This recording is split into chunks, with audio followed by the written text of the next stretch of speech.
Hello everybody, welcome back. I'm the Strategy Professor, and today we're going to be talking about the 9.8 80 carry tier list. So as always, you can find timestamps in the description if you don't have time to watch the whole video. Also have a link to this Google Doc if you just want to skim around and find your favorite parts. Remember, as always, in the Google Doc, you can click on these little mini Google Docs for each champion, and it'll tell you recommended runes, recommended items, and then a 1 to 5 scale, 1 being the champion is one of the worst at whatever that task is, 5 being the champion is one of the best. So lane pressure, how likely is the champion to get lane priority? Kill threat, how likely is the champion able to get kills in the laning phase? Safety, how safe is the champion, particularly from ganks? Scaling, how well is the champion perform over time? Then reliability, how likely is it that someone can perform at a high level on this champion over a long period of games? Okay, and so my tier list is going to be Jinx, Twitch, Vayne, Cog, Draven, and then Misfortune, Varus, Lucian, Sivir, Kyson. We're going to go through all of these. I just wanted to let you know what you're going to see here real quickly. And then tier 3, we might touch on some of those at the end. But let's go ahead and get in here. Don't forget to like and subscribe if you enjoy the content as well. It's just a couple of clicks. It's easy. It's free. It helps out a ton with visibility on the channel. I do release a lot of videos, so if you're worried that I might flood your inbox, then you can always unclick the bell, although it does help if you click the bell as well. Okay, real quick meta overview. I still think that Wit's End is going to be a really undervalued item on a lot of champions. A lot of people still have not figured out how good this item is. It's extremely strong as a third item, sort of situational item. You're not going to want to rush it on many champions, except for like maybe Irelia, some things that match up specifically against mages in mid or top lane. But as far as 80 carries go, it's an extremely good option on anyone that's going to be getting Ginsu's Rageblade or Hurricane, or both. Just because the Ginsus can double proc the damage and the healing off of Wit's End, and then Hurricane can apply it to multiple targets as well. And particularly if you're against double AP, which is becoming more and more popular. You're seeing a lot of Vlads in the top lane, still a lot of mages in the mid lane. Then you're even seeing some magic damage, at least to an extent, in the jungle. You know, we're seeing a little bit of a Moo-Moo's kind of popping up a bit more, Sejuani, stuff like that. So, you know, use it to your discretion, but I think it's a really good third option, especially if you don't need anything else, because it's a defensive item that gives a ton of offense to it. So just consider it. We'll talk about different situations with different champs where you may want to get it, but I think it's still really, really good, and I don't see enough people getting that. Ardent sensor supports are also really strong, so hyperscalers that are going to be using Ginsu's or Hurricane, you're going to hear that a lot. Champions that use some combination of Blade the Ruined King, Ginsu's, and Hurricane. Those are all going to be super strong right now because Ardent Sensor gives extra attack speed to those champions, and that on-hit damage can apply on every Ginsu, or on every other time. It'll double proc on a Ginsu. Then with Hurricane, each one of those bolts will also apply it. And a lot of those champions also offer other buffs. So like Lulu, for example, I think is the best overall support right now in solo queue. And she buffs up attack speed a tremendous amount. And then she also gives about 70 or 80 on attack damage. So really, really big buffs on these champions that are going to get a lot of attack speed and have a lot of these on-hit interactions. So champions, 80 carries that do very well in that environment, with your Jannas, your Lulus, your Namis, your Sonas, are going to be really, really good right now. Okay, you are seeing more engaged champs like Jarvan, Hecarim, Vi, and Sejuani, so mobility is still pretty good if you can get it, but that means that more people can go these kind of enchanters as well, just because they don't have to go an engaged champ. Like, you don't have to have Leona as much as you did a few patches ago, or Rakan or whatever, because we already have so much hard engaged, specifically out of the jungle, with Jarvan, Hecarim, and Vi all being super popular right now and having a high win rate. And then Sejuani, I think, is sleeper. I said she was going to be really strong in my patch notes. She's already gone up about 3% on this patch, and in high-level play, she's much stronger than that. She's 62% high-level play. So she is really tearing it up right now. She's very, very strong, and that's what I predicted in the patch notes. And I think a lot of people still are sleeping on her. I think we're going to see a lot of her at MSI, and then that'll probably spill over to solo queue. So so that means that you do have a front line now. You can get some CC. You can get a little bit of lockdown on your team out of the jungle. It's not just, you know, Kha'Zix and Xin Zhao and Rengar and stuff like that. You are getting more engage, and that can make some of these more stationary champs. If you have the engage on your team, it could make them a little bit stronger because you're going to have something that can hold people still. But on the flip side, on the enemy team, if they hard engage on you, that can be a problem if you don't have an enchanter. So it's kind of a double-edged sword there. Okay, the magical footwear, I get asked about this a lot. Why did everyone switch over to magical footwear and biscuits? I mean, the main reason for that is Celerity and Absolute Focus got nerfed a ton. And the games are speeding up, and they matter so much during the laning phase now, especially with the tower plates, that Gathering Storm just doesn't come online fast enough. Really, you don't start getting significant power out of that until like 20 minutes, and really like into 30 minutes is where you really start spiking. But I think a lot of games, I don't have average game time data right now, but I feel like it's 25 to 30 minutes. So you're just never going to see like that big gain a lot of times out of Gathering Storm. So, yeah, it's just a little slow, especially because there's not a good secondary rune. I mean, you can go Absolute Focus, but it's not as good as it once was. And then Footwear, I mean, it's just a really good bargain. You get 300 gold, get your items faster, and then Biscuits give you a lot of extra regen in the laning phase. So, really handy. Okay, let's go ahead and start talking about the tier list here. Jinx, I moved up a little bit. She was number 2 last time. I put her back in number 1. She's just so versatile. I have been playing with a Jinx lately, Kleenex on stream, and I've been running Lulu Jinx, and I think that is, if not the best lane, certainly one of the best lanes right now in the meta. And the thing is, Jinx is not like the absolute best at any category. I mean, she scales, her scaling is pretty close to near the top, but she's very above average with a lot of things. So I think her overall well-rounded kit is the best. And there's a few reasons for this. So number 1, she does have a snowball mechanic with her Get Excited. So if you ever get a kill or an assist, you get 175% move speed, which is huge. For just running people down, gunning them down. You get an extra 15% attack speed as well. So in team fights, if you do get a kill, she does snowball really hard. And then, of course, her switcheroo. You can take towers and barons super fast with the 130% extra attack speed. That is an insane steroid. That by itself, even if she didn't have rockets, would be very, very strong on her. I mean, 134 attack speed. Attack speed is budgeted at 25 gold each. Yeah, it's 3250 gold worth of attack speed. Now, if you think about, you know, comparing her to something like Caitlyn, Caitlyn has no attack speed modifiers. She has no AD modifiers. So, you know, once you get to level 9, it's like you have an extra 3,200 gold in your pocket. Now, Caitlyn does have the headshot mechanic, which is kind of difficult to quantify. They're different types of champions. But I just want to say that just that raw attack speed, we can quantify that, and it is a crap ton of gold. So that's one thing that makes her really strong. The other thing is her unique interaction with Fishbones, which a lot of people don't understand super well. So it gives you a lot of range, which number 1, you know, that's really amazing. That's 700 range when you get to level 9, which is massive. That's even further than Caitlyn. The only thing that's going to be further than that, I think it might even be further than Kog'Maw. We'll see in a second. Twitch is going to be stronger, but that's only for those 5 seconds while he's ulting in terms of the range. So she gets a ton of range.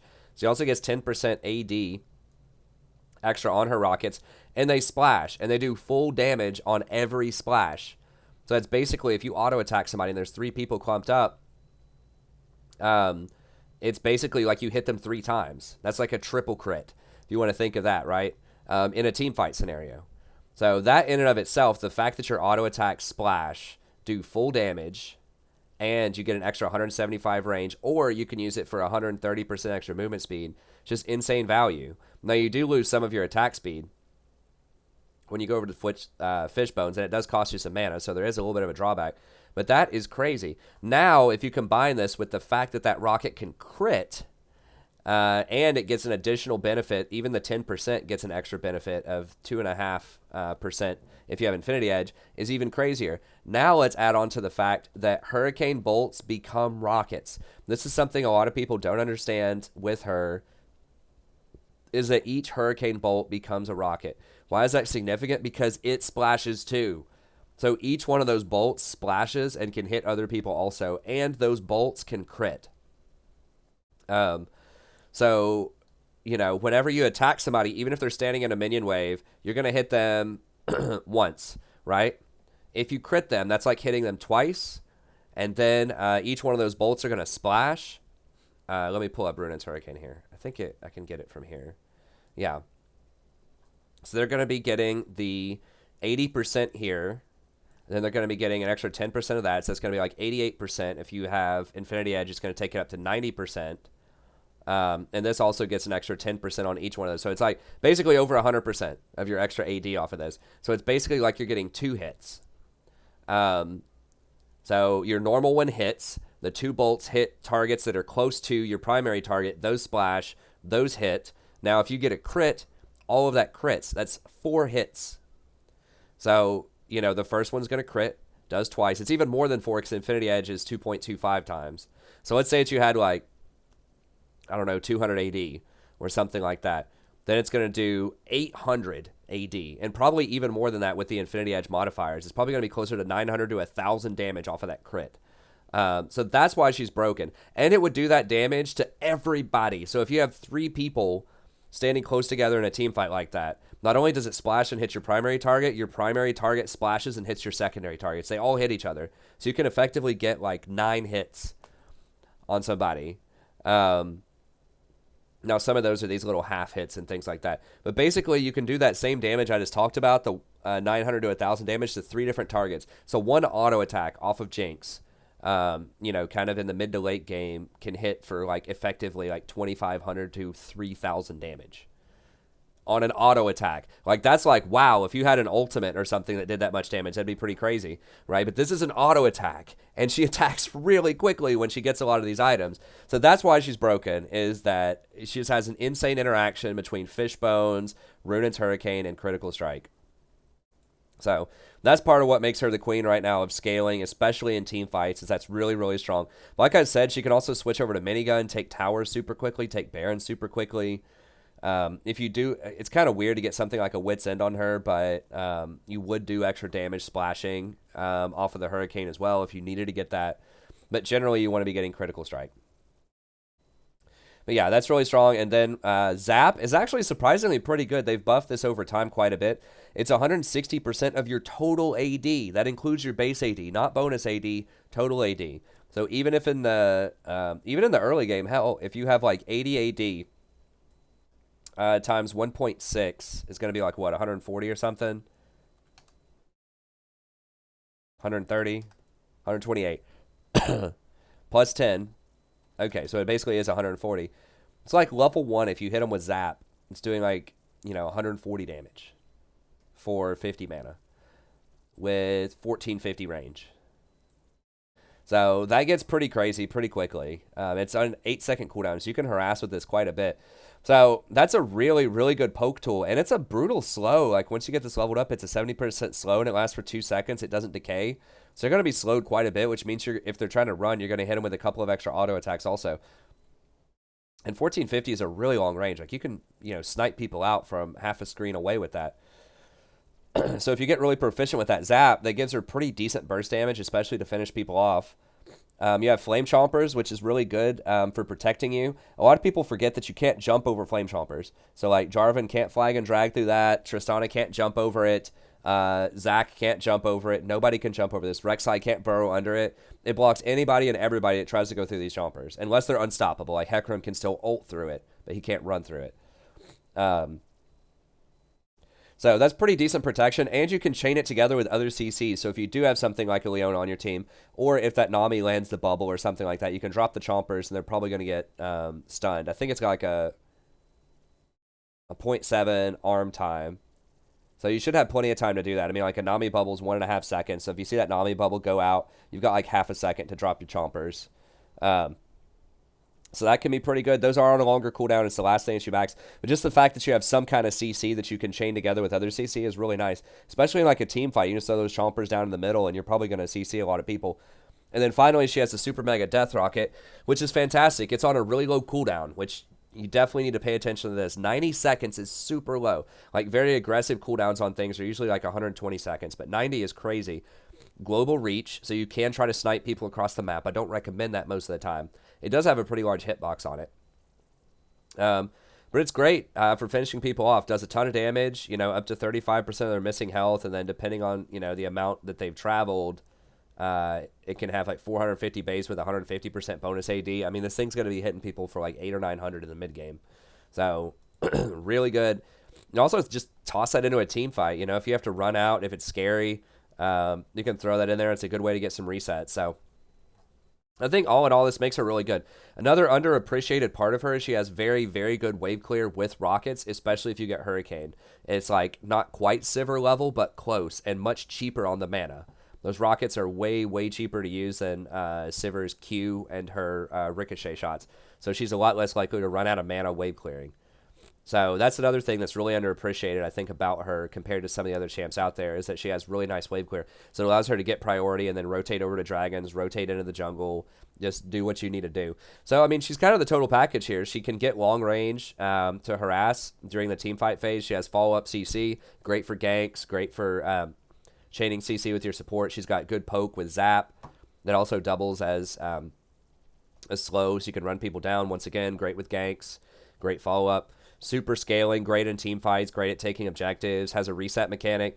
I mean, really the only thing that is, she has pretty decent like health too to start with. 580 I think is pretty high for an 80 carry.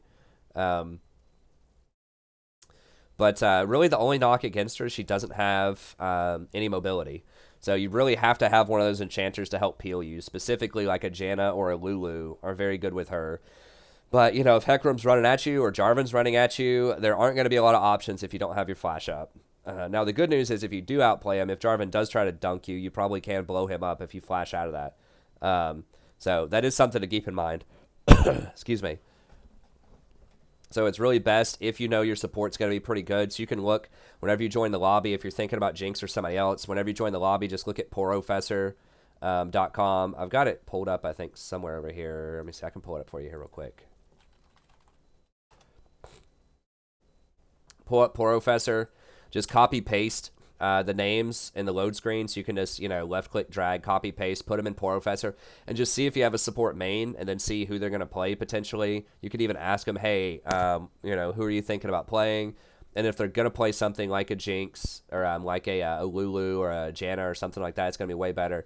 You know, if they're going to play Alistar and just like AFK roam all game, and you're going to be in the lane by yourself, it's going to be a lot harder.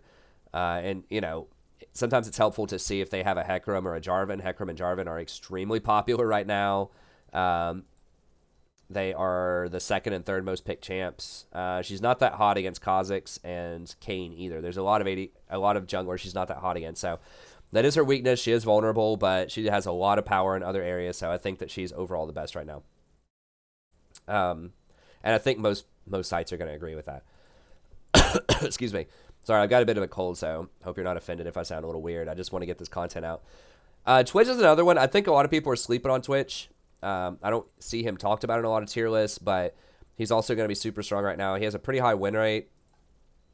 Not quite as strong as Jinx, but pretty close. 53.5%. So he's been steadily rising. I've been talking about Twitch for several patches right now. Twitch is very good for similar reasons that Jinx is good. So he has really good team fight. He's going to get Hurricane. He stacks up that poison. He has a double AoE mechanic, so he has the Hurricane AoE, but then he also has his ultimate, which can AoE hit a lot of people, so that gives him extremely good team fight presence. And then he has pretty good wave clear as well, especially once he gets Hurricane. Not as good as Jinx. It's a little delayed, but you're able to stack up your poison pretty quickly on the wave and wipe it away with Hurricane. So that's pretty good. What's a little bit different about Twitch, though, he doesn't have any sort of... His trading is a lot worse in lane. He doesn't have Zap. He doesn't have Chompers for follow-up CC. You can throw Venom Cask on people and get a slow going there. So that could be useful. But he does have invisibility, and this cannot be overstated just how powerful this is in solo queue. So many people just will disrespect Twitch, and they, you know... They'll just try to farm a side lane by themselves without any ward coverage. Boom, there's Twitch, gets a kill. You can just hang back in team fights, just chill invisible for a while. Just wait on that Vi to ult somebody else. Wait on Hecarim to ult somebody else. Jarvan to ult somebody else. You know, they're not going to think you there. Then you just open up with your ult as soon as you see them use a couple of key cooldowns. And then just delete everybody. And I really mean, like, he attacks so fast and does so much damage off of his spray and pray. As soon as he comes out of ambush, he's going to get 50% attack speed. So not as good as Jinx's 130%, but he can hit everybody with this, and he can do it at 850 range. If Jinx, you know, goes over to her Gatling gun or whatever, then she's going to lose the rockets. So in team fights, she's usually not going to be getting that attack speed. That's only for towers and Baron, or like 1v1s. Twitch, however, will have this for the whole time, or for the 5-second window there. Then he's got his ult going, which is going to give him an extra ton of AD and a lot of splash damage and 300 range. So that's up to 850 range. So he's got 5 seconds to delete everybody, and usually that's all he needs. Like, he just completely obliterates everyone. And then he can reset his invisibility as well. So you kill somebody, they're trying to run at you, you can go invisible again and reset. He's also a lot safer in the lane because if you see like a gank's coming in off a ward or something, you can just go invisible and run away. He does get extra movement speed, but also it's just really hard to like hit him because he's invisible. So he's just really, really sneaky. He's very good in extended fights. He's really strong because he stacks up this poison. He can trigger Contaminate, does a ton of damage. If they're fully stacked, it's 270 plus 210% of their bonus AD, which is a ton. And he also has a 90-second cooldown. So like Jinx, he has a super high impact ultimate that is off cooldown quite a bit. So so he's just very good. He has a weaker laning phase, but he can get back into the game easily with his invisibility. He can catch some free kills when people are caught out, and they're not, just to say caught like 50 times. He can acquire a bunch of kills really easily in the late game, and he scales so hard and people just don't know like when he's coming. That's the biggest thing, is he just shows up with his ult and everybody's dead in like 2 seconds before they even know what's hitting him. And that's the difference. With Jinx, you can see her coming. You know what she's going to do. You can target her. You can aim for her. But with Twitch, he's invisible. So it's kind of a toss-up for me. I think either one of these can be extremely good. I think they can both be great for solo queue. The reason that I gave the slight edge to Jinx is just because she has a much better laning phase, I think.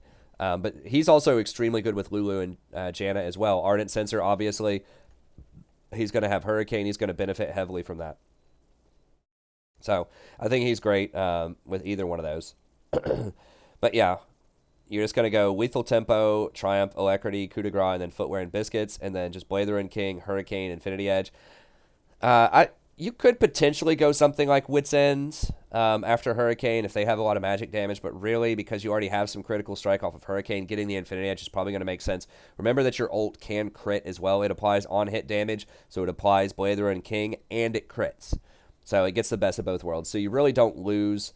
Like, you're going to lose some efficiency because Blather and King has no crit on it, and that doesn't scale with Infinity Edge, but you have abilities that trigger both on-hit and crit with your ult, and also with Hurricane. So you're not losing as much efficiency by getting both of those items as you might on other champions. Like, for instance,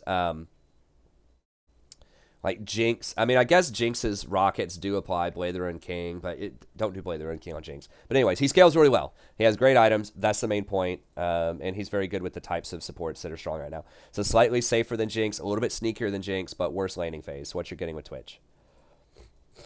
Also not as sexy. I guess it depends on your thing, but I think that's part of why people love Jinx so much. Is she has a lot of fun skin. She just got a cool personality, cute girl type of thing, versus like this dirty gutter rat. You know, that type of deal.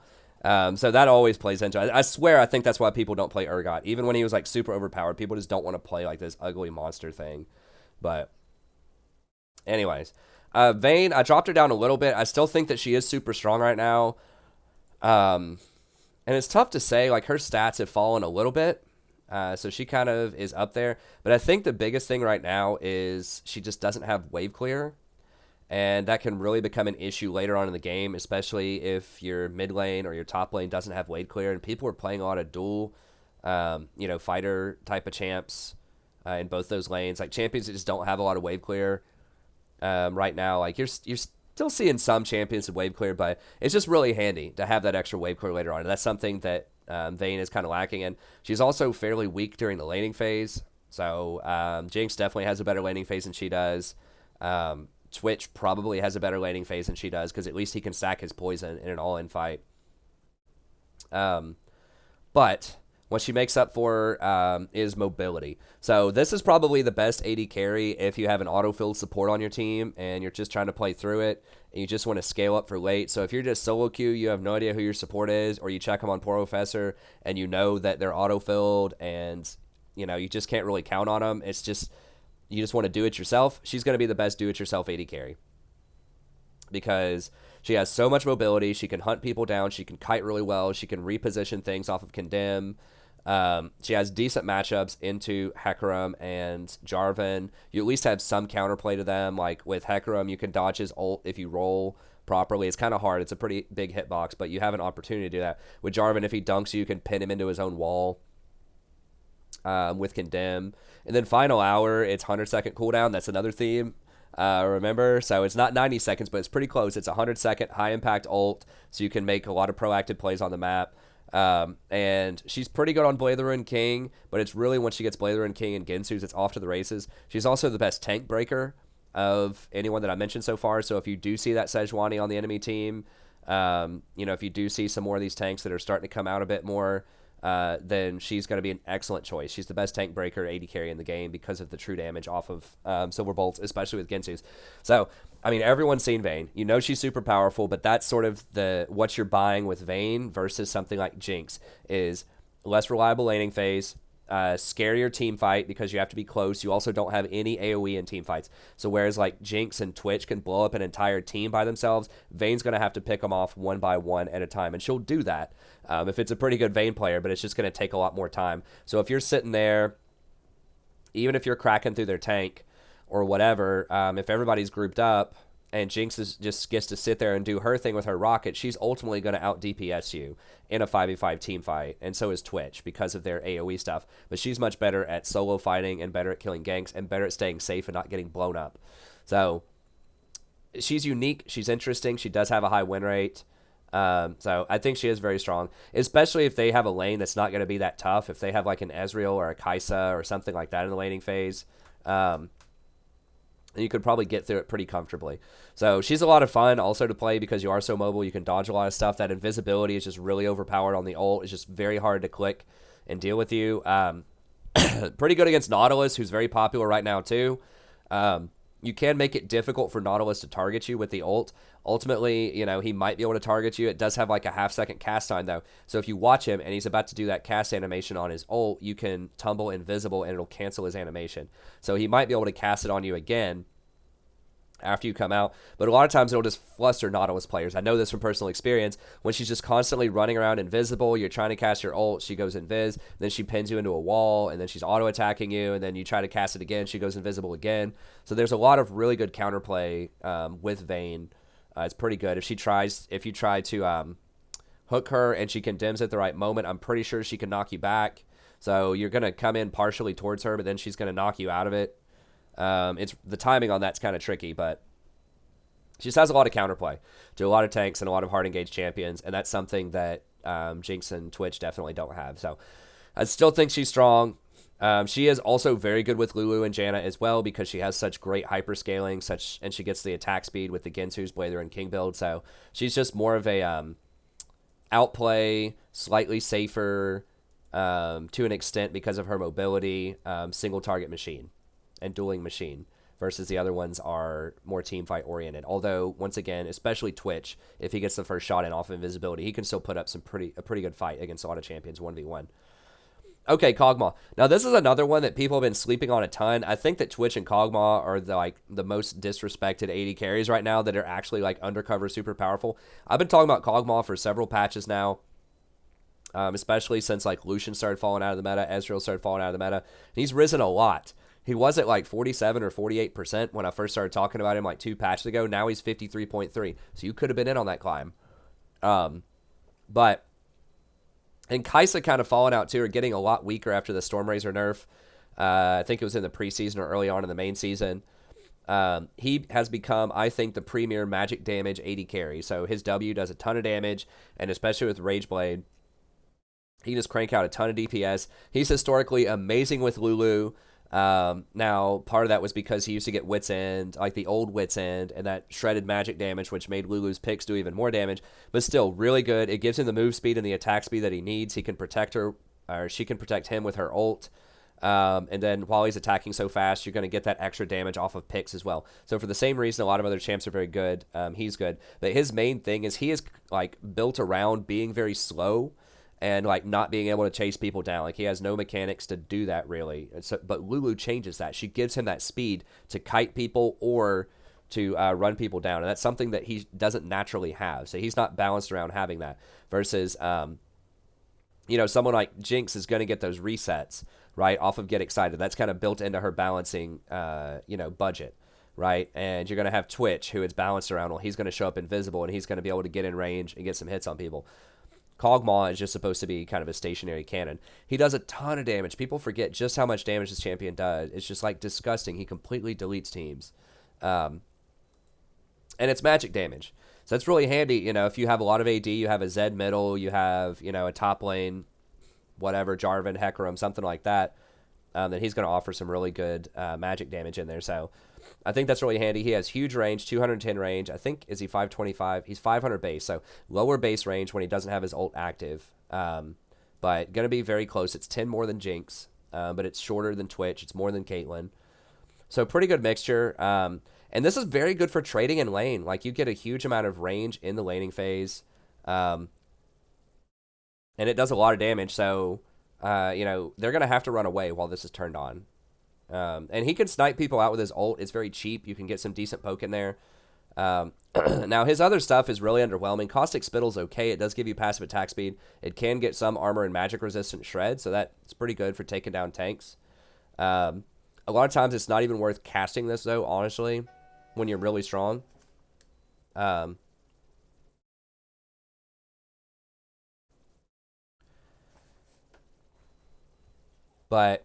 I think he's very good, and I think he's good against some of these other lower range champs that are trying to scale, like Vayne specifically. I think he's pretty good into, because she's not like dodging any of his stuff. He just turns on W and right clicks her, and he's probably gonna, especially early on, he's gonna do a lot more damage than she will. Now, once she gets to like more items, she can probably get him, but he's very, very strong, especially with Lulu.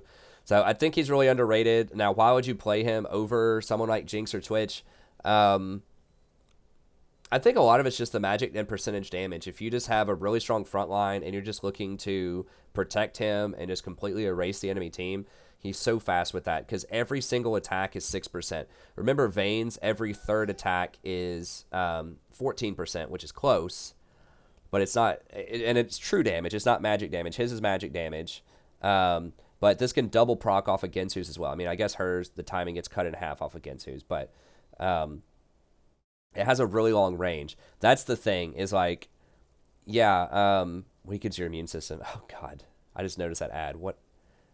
With Muppets? Like, targeting kids with that? I don't know. Anyways, so that's kind of his combination, is he's like a Vayne that's really long range that does magic damage. So that's the thing, is I think he does, like, superior single target damage to something like a Twitch or a Jinx. But he's not going to have as much team fight damage, I don't believe. Once he gets Hurricane, it's kind of close, because I think that Hurricane does apply this on every bolt. Let me see. Okay, so the bonus damage does not interact with crit, true, but it does apply on every bolt. So Hurricane's extremely strong in a team fight with him. So I think he has a lot of potential.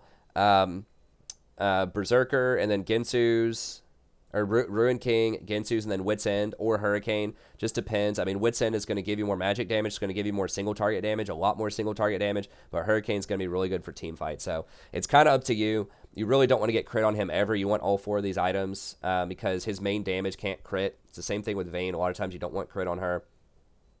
But yeah, I think that's good. A lot of people have been going for this Hail of Blades build on COG, which I've been seeing lately. I talked about this on the last patch notes as well. And I think this is kind of the new technology that sort of brought him back into the fold. You see a lot of people are still kind of going this lethality build, but he's a lot weaker in the laning phase, or not lethality, lethal tempo rather build. But a lot of the pros, I guess people were kind of split on it. Last time I looked, most people were on that Hail of Blades build. So, lethality is going to scale better later, but this is going to give you better trading in the laning phase. So if you're against someone that you can kind of bully out in the laning phase, like this Upset took it into Twitch, Sneaky took it into Kaisa, Callista. So if you can bully them out early, then I think going Hail of Blades is probably optimal. You also get some extra sustain because your magic damage that you do with W counts as, I believe that counts as ability damage for Ravenous Hunter. And you also get Taste of Blood in there too. Yeah, so you get Taste of Blood, Ravenous Hunter. So that's a lot of extra healing, especially when you consider you're getting Blade the Ruined King early, and you're going to have Biscuits and Boots, so you're going to have just a ton of sustain. Who is his support? Okay, Thresh. Whatever. I mean, I guess he had a good Thresh game, but anyways, I think you could definitely see COG out there. So if you need that magic damage, if you're wanting that long range tank shredding power, then Kog'Maw might be a good mix for you, especially if they have like some magic damage and you can really leverage that Wit's End. Then he's going to be sacrificing the least to get Wit's End. So if Twitch gets Wit's End as third item, then he's not going to be getting Infinity Edge, which is very good. Jinx can't really get Wit's End. Vayne, I guess, doesn't give up that much to get Wit's End. But he's someone who can definitely comfortably get that into his build and be really powerful. Okay, Draven, still going to be really strong. He's good at bullying out some of these weaker champions in the laning phase, so... excuse me. Particularly shorter range champions like Vayne, like Kaisa, trying to think of who else. Maybe Sivir. These type of champions he's going to be really good into. Now, Draven's claim to fame is he gets a ton of extra attack damage on his Q.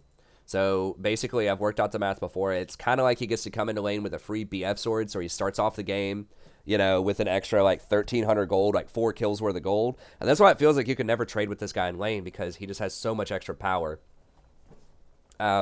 And he does scale pretty hard later on into the game, right? So people think he doesn't scale. He does. I mean, the base damage on this goes up. It goes to 105% bonus AD here. Blood Rush gives you extra attack speed. So he does do very well. Now, the reason why you'll often see Draven go lifesteal first, a lot of the smart Dravens, you can go Infinity Edge first if you want to, but the main reason you'll often see him go like Bloodthirster or Death's Dance, right now I think Bloodthirster is more popular, is that this extra damage off the axe does trigger lifesteal. So you do lifesteal off this extra damage, but it cannot crit.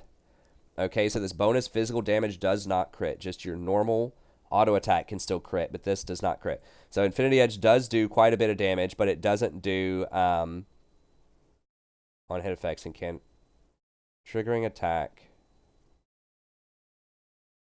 Will apply on-hit effects and can critically strike as normal. As with most on-hit blah, blah, blah, it will apply lifesteal. Critical strikes do not interact with spinning axe's bonus damage, okay? So crit is not as good, I think, as people often suspect on Draven. It is good. You do want it. Obviously, you do want Infinity Edge at some point, but I just don't think you have to rush it like you do on a Jinx type of character who has awesome interactions with crit with her rockets. So I still think that BT is the way to go most of the time. I mean, maybe if you are completely bulldozing your lane or if you have a healing support, maybe you don't need that. But as you can see, a lot of people go BT into Infinity Edge. I actually like this build. I like the double AD on him just because his it scales so heavily with this, because this is 105% of your bonus AD, which is a lot. Means you're basically getting double value out of that. So yes, attack speed is nice, but you don't have, like, you already get some free attack speed, which is going to be up a lot off of your W, and this is such high scaling. It's such, because this is every auto attack. This isn't like an ability. Like a lot of abilities might have, you know, 100 to 200% bonus AD and be on like an 8-second cooldown. No, this is literally every single auto attack. You get 105% bonus AD. So that's basically a crit. Right? It doesn't count as a crit. It doesn't interact with Infinity Edge, but it's basically a crit because you're doing 105% extra damage with some additional base damage here. So that's why I think going double big ticket AD items like Bloodthirster into Infinity Edge is a really good move most of the time. Because like Draven wants to end fights immediately too. He doesn't want these long drawn out fights where he's having to throw like 10 auto attacks to kill somebody. He wants to kill you in like 3 auto attacks. So that's why I think going double big ticket 80 item is good. And yeah, I mean, so Draven can bully. He does scale with his damage. The problem is he has to catch those axes to do a lot of damage. And that's really hard to do. I mean, you have to catch the axes while you're trying to position correctly. You have to select the right priority targets, pay attention to your mini-map. Like, it's a lot going on. I think he's one of the hardest AD carries to play correctly because of that. And it's telegraphed. People know where those axes are going to land, so they will just throw all kinds of skill shots to try to hit you there. You know, Nami's going to throw her bubble, Thresh is going to throw his hook, Blitz is going to throw his hook, all of that stuff. So you have to dodge all of these things. You have to dodge all these skill shots while you're trying to catch axes, while you're hitting the right target, while you're positioning correctly, and paying attention to mini-map and macro. It's just like, it's so much information. So he requires a lot of practice. I do think he's one of the best AD carries out there, but you have to almost one-trick him to become proficient. Now, I have said that I really liked Klepto and doubling down on Klepto in the laning phase, and I still think that's true. It looks like, you know, a lot of people are going press the attack as far as like just your hoi polloi, your general populace is getting that, but a lot of the top end players are still getting Klepto. I still like Klepto more, just because it's so easy to trigger. You basically just turn on Blood Rush, your W, and then just run up and auto attack them. Boom, there's your free gold, and they have to run away. So you get sacks of gold, you get extra potions, you get wards. All of this helps you apply a lot more pressure in the laning phase and really continue to bully out hardcore. Whereas like press the attack is good, but that's really only for all ins because it's very rare when you're doing light trades that you're going to get 3 hits on somebody. And by the time you get 3 hits, they're probably basically dead anyways. Like, yeah, you do get 12% extra damage, which is nice. You do get that trigger damage, the 40 to 180, so that trigger damage is really nice. And if they don't die in 3 hits, you know, that'll help. But most of the time, they're probably dead or running by 3 hits. So it's okay.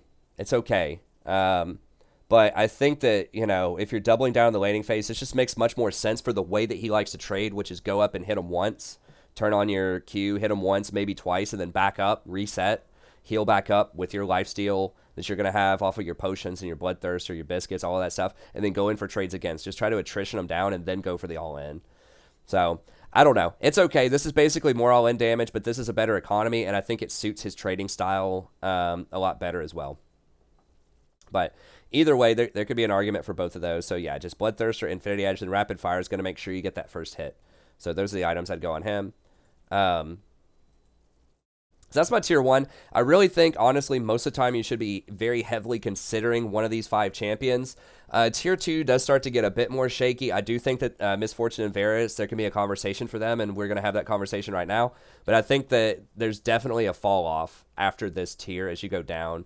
Other tier lists, like in mid, you know, there can be all sorts of really good picks, and in top there can be really good picks. But in AD carry, historically, and I think this is true now, there are a lot of things that are viable to an extent, but there's definitely like a very clear pecking order of champs. Although I will say, you know, a lot of them do have high win rate. You know, like I put Ashe down in tier 3, and we'll talk about that a little bit later very briefly, but she does have a high win rate. You know, Sivir's got a high win rate. All of these have pretty high win rates, right? I think AD carry as a whole, I don't have the exact date on this, but I believe it has to have, if you looked at pick rates, I mean, I guess we could look at, well, the problem with AD carry is people pick bad AD carries most of the time. It's really weird. I guess junglers do that too with Lee Sin, but like the most popular picks are not the best picks. Like if you look at Kai'Sa, 50% win rate, Ezreal, 48% win rate, Lucian, 20% win rate. And these pick rates, like 3 of the top 4 are like at or below 50% pick rate.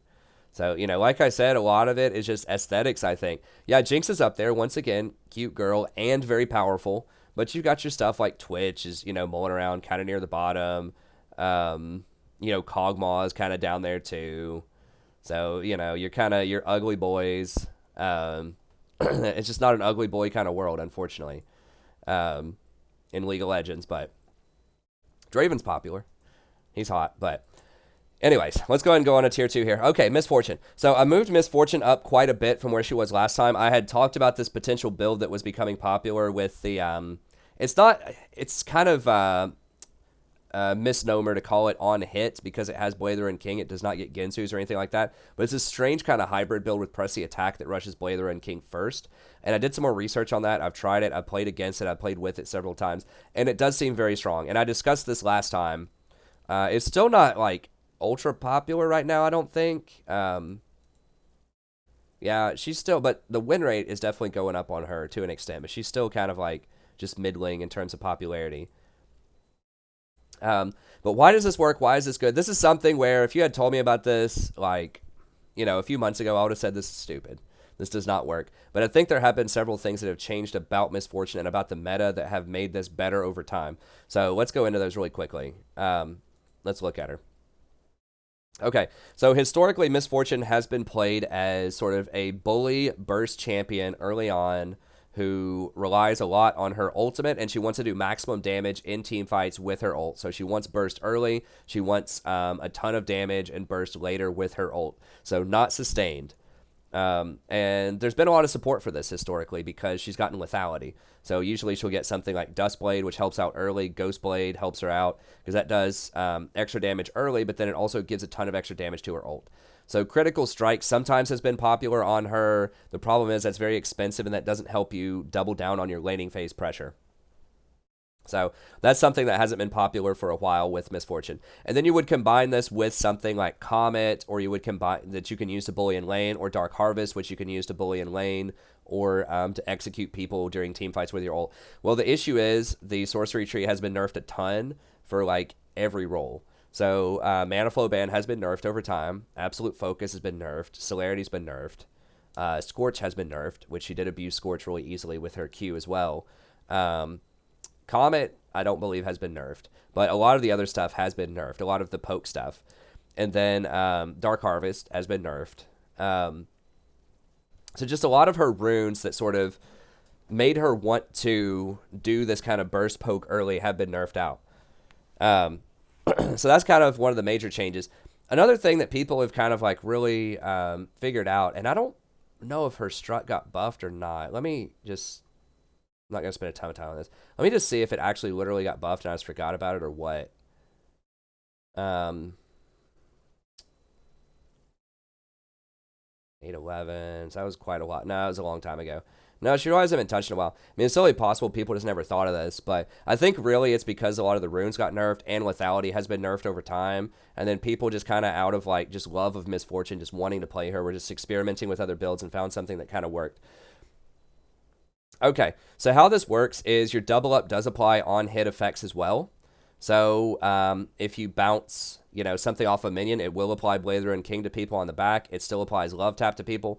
So she still puts out a lot of extra damage in the laning phase. So you're not giving up too much extra power.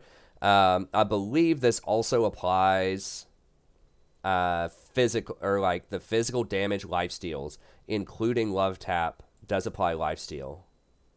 So it can critically strike, but I'm pretty sure on hit effects that are physical damage apply lifesteal. So double up, I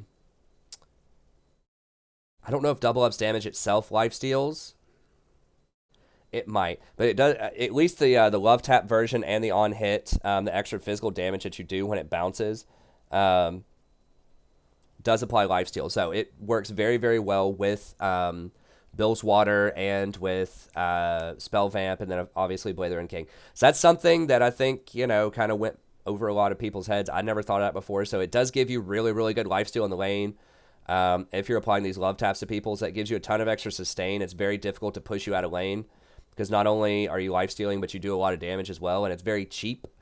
And then Strut. Now, this is something that actually gives you a ton of sustained damage that isn't really obvious why this is strong right away, but it gives you a lot of movement speed. Now, this does decay a little bit over time, but extra 100 movement speed is very, very strong. People cannot run away from you. If you drop Make It Rain on people, this is another thing they nerfed. So they nerfed Make It Rain a lot. That was like really, that might have been preseason, season 8. But they did nerf this, which kind of hurt the Comet build and all that stuff, but you're not running away from her, and she's definitely going to run away from you if she uses this. So it actually makes her really fast at rotations around the map. It allows her to, you know, go contest scuttles faster, roam middle with the support, get away from ganks easier, just even rotating back to lane, getting a preferable back, you know, backing and getting your Bilgewater and then running back to lane before they get back to lane can be very, very strong. So movement speed is very good. She has a lot of movement speed, and 100% attack speed for 4 seconds is nothing to laugh at. That is a lot of attack speed. You know, that's not quite Jinx level attack speed, but it's pretty dang close. So that massive movement speed with massive attack speed is very strong. It's only 30 mana, so it's very cheap. You can keep this up a lot. And marking a new target with Love Tap lowers the cooldown by 2 seconds. So this is huge. So what will happen a lot of times is if you Q a minion, it'll bounce off of the minion, apply Love Tap to the minion, and then when it bounces to someone else, it applies Love Tap to the new target as well. So basically, every time you Love Tap and hit 2 people, you're knocking off 4 seconds off of this. So it's very, especially if you just hit like different minions or hit different targets, you can get this like almost permanently up. I mean, it's going to be up for 5 seconds or 4 seconds or whatever. So you just enter a team fight, you know, auto attack somebody, Love Tap, bounces to somebody else. That's 4 seconds off.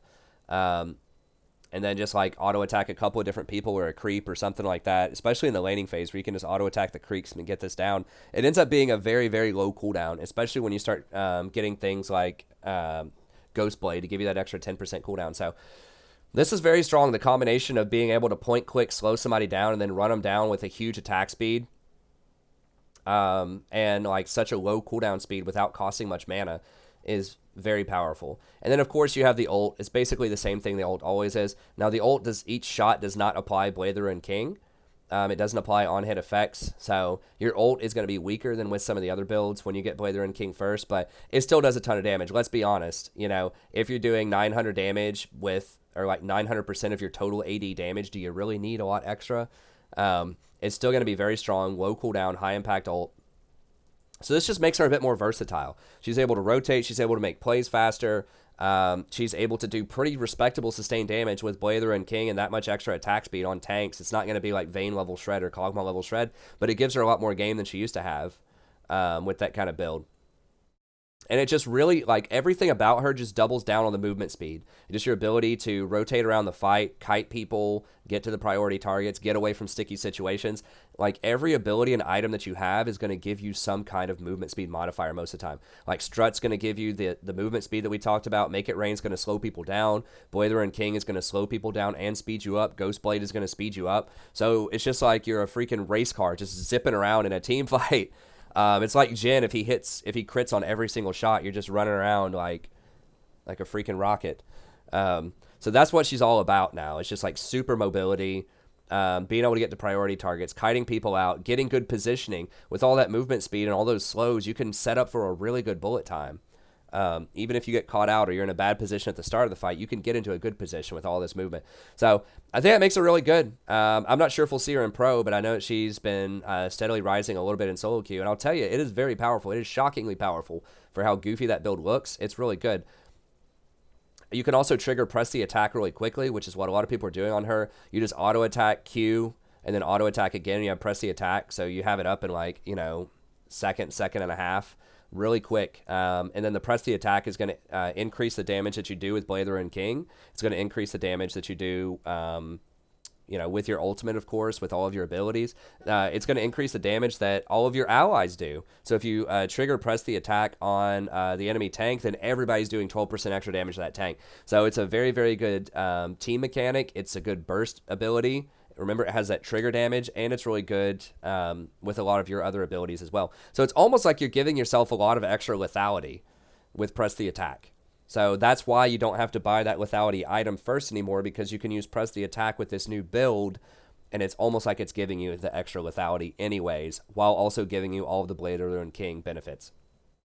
So, really cool build. Blazer and King, Ghostblade. A lot of people go Edge of Night, which was buffed a while ago. It's going to make it very hard to target you. It's going to make it really difficult for something like a Hecarim to run through and ult you on the backline. So, I think that's really handy. It's a lethality item that basically gives you a spell shield. It's on a 40-second cooldown. So, I think that's very strong. And then finally, Varus. And I got to wrap it up here soon. I got to go watch some Game of Thrones with my friends here in a second. They're coming over. But Varus is someone else who's rising up a little bit in popularity. He's better at higher elo than lower elo, but he's still going to be pretty strong. And just like everybody else, he's going to be a Blazer and King abuser. So he's going to do Blazer and King, then Ginsu's, then Hurricane typically. You can also get Wits End in there pretty comfortably. You don't want to get crit on him. But they did nerf him a while ago. But he's still really good. So one of the nice perks about Varus is he always has 575 range. So you can harass really comfortably a lot of the time in the laning phase. Even, like, you don't have to have an ability for it. You don't have to turn on Jinx rockets. You don't have to, like, turn on Kog'Maw W. You just always have a lot of range. He has pretty good wave clear with Piercing Arrow. I don't believe you max that first. I think you max Blighted Quiver first. This, of course, does do extra on-hit damage per hit. And then if you trigger the Blight, then you get a lot of extra damage. Now, one thing, Kleenex talked about this during the game that has changed if you haven't played Varus in a long time, is that you can actually activate your W, and it makes your Piercing Arrow do a ton of extra damage, and they're missing health. So this is very good for executing people, and it has a pretty long cooldown of 40 seconds, but, you know, if you just wear somebody down and then they flash out, you can snipe them out with a W trigger and then Piercing Arrow. So that can be very good. He does come stock with Grievous Wounds on his Hail of Blades. That's really handy. You don't have to buy Executioners as often on him against something like a Soraka or a Mundo. It's still helpful, but, you know, the Grievous Wounds effect can still be there for free to an extent, which is really nice.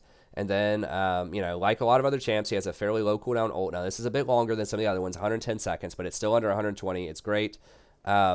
And not only does it root a single target and do a ton of extra damage by applying blight stacks, don't forget about that. Gives full blight stacks in addition to this base damage, but it can spread out and hit everyone else and give all of them, I believe it gives all of them the extra blight stacks and things too. I'm not 100%, but it definitely does root them. So very, very powerful teamfight interactions. So really good, and it's very fast. So really good for picking off individual targets in the early game, but then in the later game, it's good for picks, and it creates a lot of disruption because everybody has to run away. So especially if you have a team comp that can hold people still, if you have an Amumu, a Sejuani, you know, a Jarvan, things like that, then this is going to be really powerful. So he does a ton of damage, a pretty good mixture of magic and physical damage, so kind of like Kog'Maw-esque, kind of like Kai'Sa-esque type of damage. But he does have the ability to snipe with his arrows. He does have a really fast, like potentially AoE CC, and he does have really long range for 575. So if you have very good positioning, you can make that work. Now, he only has like 500 health, so keep that in mind. Just remember, Jinx has like, or he has 500 flat. Jinx had like 480. So that's what I was talking about Jinx earlier, having like a crazy amount of health for an 80 carry. And then he also, kind of like Jinx, he has this huge steroid. If he gets a kill or an assist, then he's going to get a lot of extra attack speed. So very strong champ. Perhaps a little bit less sort of overall damage than something like a Kog'Maw or a Twitch or a Jinx in like, you know, like a 5-second window, but he has more tools in his kit, right? He has the long-range sniping ability. He has the AoE CC ult. So I think it can be very good, and he does have a really strong presence in the laning phase if you're using him correctly. Like, he's got really nice poke, you know, between his arrow and this hail of blade, or hail of arrows also has pretty good range on it. He can definitely bully people out early. So, very good. I just think he's a better version of Ashe, pretty much. I mean, Ashe does have a longer range on her arrow, obviously, but it only affects one target, and I think that he just puts out way more DPS than Ashe does a lot of the time and just has more utility. So, Ashe can be all right, but I just think that Varus is just optimized better with runes and with items than Ashe is right now. So, it's just your standard lethal tempo build with footwear and biscuits, and then Blazer and King, Ginsu's, Hurricane, and then if somehow you're super rich, Wit's End at the end is usually pretty good. Okay, now Lucian has kind of fallen off a cliff, and well, my audio's going, but it looks like my camera might be dead. Let me see. Sorry, I don't know what's up with that. Are we back? Okay, sorry, I don't know. That was weird. Lucian's kind of fallen off a cliff. He can bully out early, and they didn't even nerf him that hard. Like, they tapped him a couple of patches ago, but he has really fallen. He used to be like 53. I think he even got as high as 54% at one point, and now he's still very popular, but he's just dropped like a rock over the last few patches. Now he's only like 48, 49%. I think the big thing with him is he just doesn't have a good 1-2 punch. Like, he gets Blazer and King, but then he typically will go and get like Black Cleaver next, and that was good in an assassin meta because you had a lot of health. And as long as you survived, you'd probably kill the squishy assassin, the Kha'Zix, you know, that type of stuff, the Camille.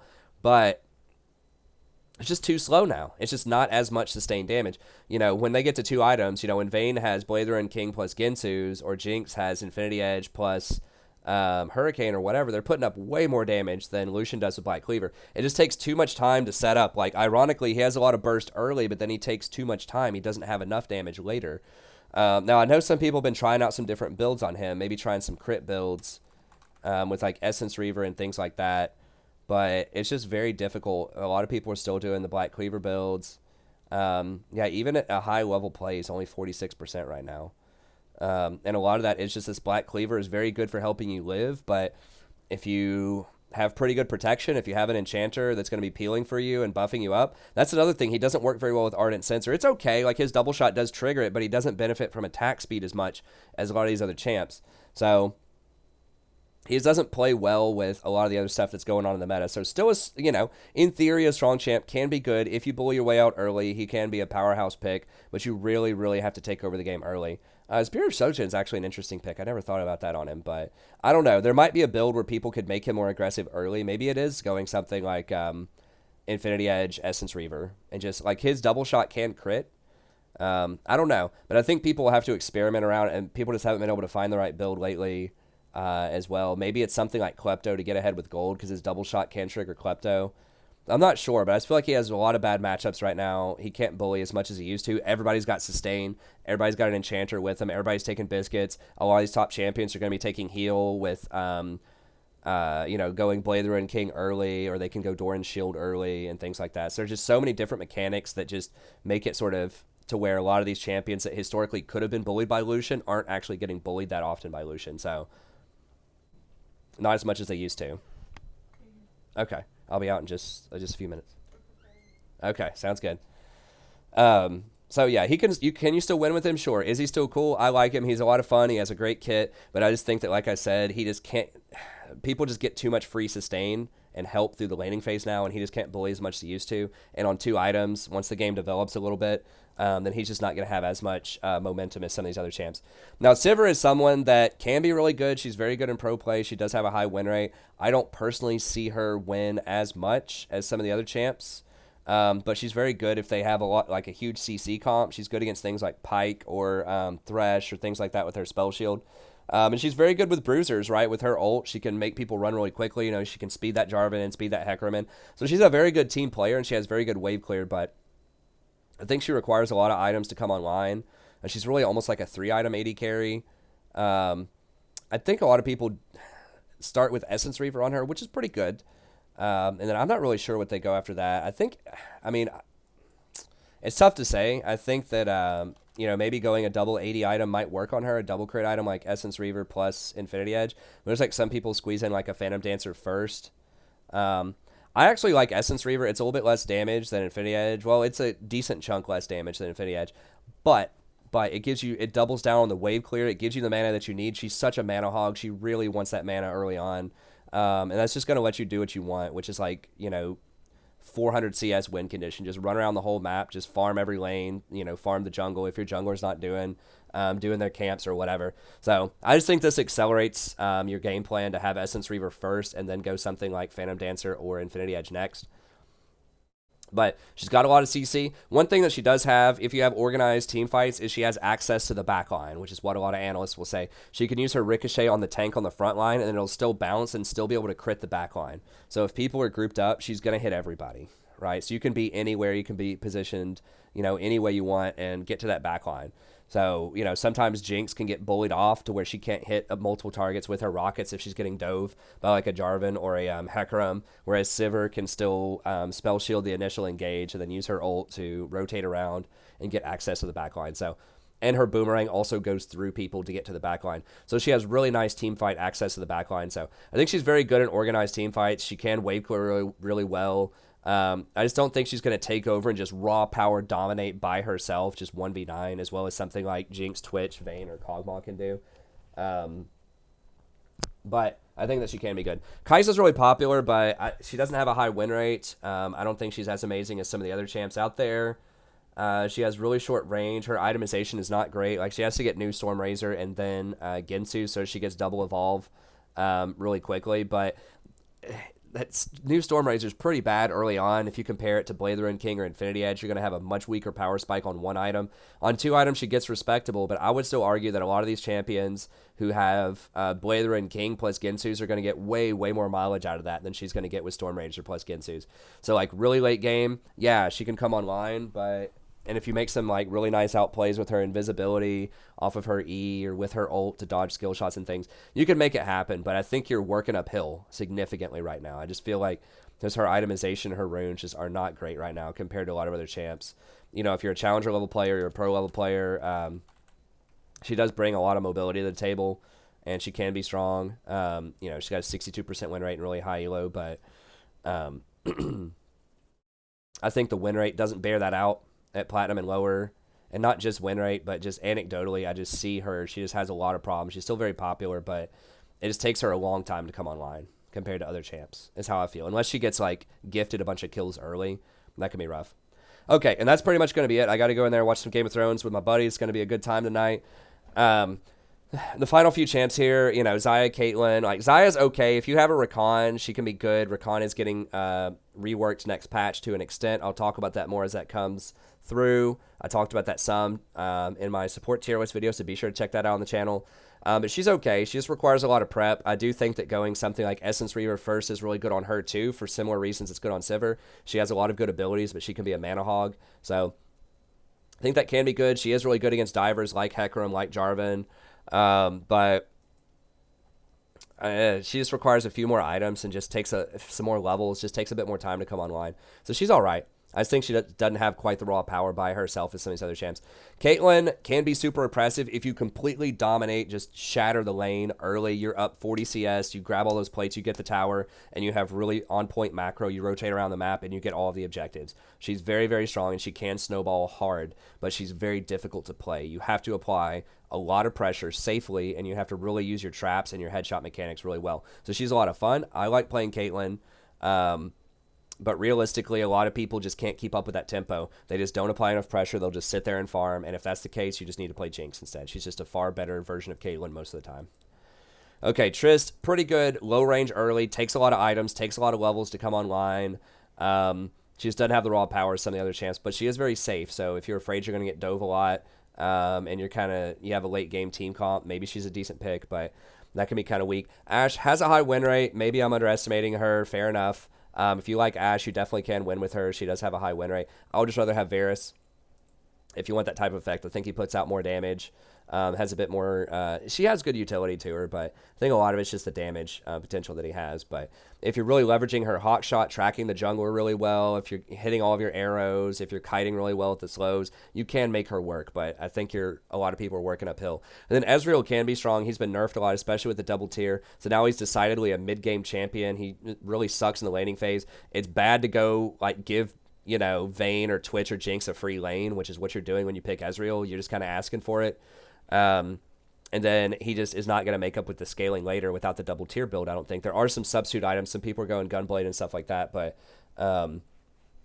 he's just not the same as he was. So, in pro play, if you want supreme safety, the safest champ you can get, you already have 3 hyper carries on your team and you just need to not die. He could be good, but still got a lot of problems. And that's going to be it. So thank you very much. Hope you enjoyed this. Be sure to like and subscribe if you did. Check out the other tier lists that I have on the channel as well. I just did a support tier list. I might do another tier list the next couple of days. It's near the end of the semester for me. I have a lot of grading I need to do and just, end of the semester bookkeeping type of stuff, rounding up students, asking them, if they're missing work to go get it, all that kind of stuff. So I'm really busy right now, but I'm trying to crank out the content for you. Total War also just dropped a bunch of good stuff, so be sure to check that out. I'm doing a new Skaven campaign right now if you're interested. I've been streaming it some at the end of my league streams for about an hour or two, usually starting around 2 a.m. So if you're interested, if you've never heard of the game, you just want to just have a conversation with me live about it, you can do that during the stream. But anyways, that's going to be it. Thank you very much. Have a good day. See you next time.